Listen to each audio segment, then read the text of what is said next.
আর এখন আমাদের নারকেল পোচা তেল হয়ে গেছে দারুণ।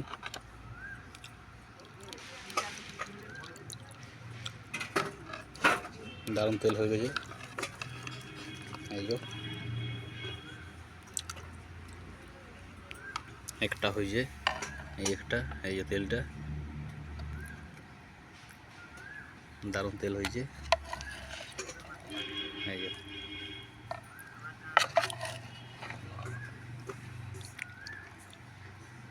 সুন্দর তেল বেরিয়ে গেছে, মোটামুটি বেরিয়ে গেছে নারকেল পোচা। কাতলা মাছের খুব ভালো। এই একটা, এই যে দারুণ তেল, কাতলা মাছের ফেভারিট।